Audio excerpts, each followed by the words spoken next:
स्वागत है आपका हमारे चैनल पर। मेरा नाम पूजा है। ये कहानी मेरे भाई की है। अक्सर मेरे भाई की नज़र मेरे ऊपर रहती है। मुझे कुछ बुरा नहीं लगता है क्योंकि वह मेरा भाई है।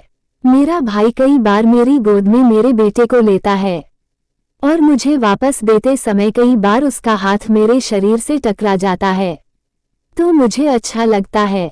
रात के 9 बजे हम भाई बहन मिलकर खाना खा रहे थे और आपस में बातें कर रहे थे कौन कहाँ सोएगा। अरुण ने कहा मैं दीदी के साथ सोऊंगा। ये सुनकर मेरी बहन खुश हो गई और इधर मैं भी खुश थी कि मेरा भाई मेरे साथ सोएगा। रात को जब मैं कमरे में सोने के लिए गई तो बैग से नाइटी निकालने लगी पर बैग में मुझे नाइटी नहीं मिली तो दूसरे कमरे में गई और दीदी से अपनी नाइटी देने के लिए बोला।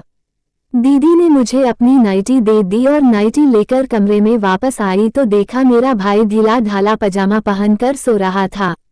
उसका खुला आकार साफ दिख रहा था। मैंने दरवाजा को अंदर से बंद कर लिया और अपने भाई की तरफ देखकर नाइटी पहनने को सोचने लगी। तभी वह देखती है उसका भाई गहरी नींद में सो रहा है। मैं आईने के सामने गई और आईने में देखकर अपने कपड़े उतारने लगी एक एक करके।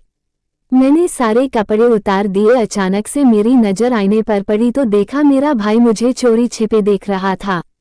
मैं भी शांत होकर अनजान बनकर अपने काम में लग गई। मैंने जल्दी से नाइटी पहनी और सोने के लिए तैयार होने लगी और सोने के लिए बिस्तर पर आ गई। मेरी नाइटी कुछ ज़्यादा ही छोटी थी। मेरा भाई बिस्तर पर सोने का नाटक कर रहा था। मैं बेड पर आकर एक किनारे लेट गई और अपने भाई को एकटक देखने लगी। मेरे भाई का सामान हिलोरे मारने लगा था। अचानक से मेरी नींद लग गई और मैं गहरी नींद में सो गया। रात को मेरा भाई उठा और मेरे से सटकर सो गया।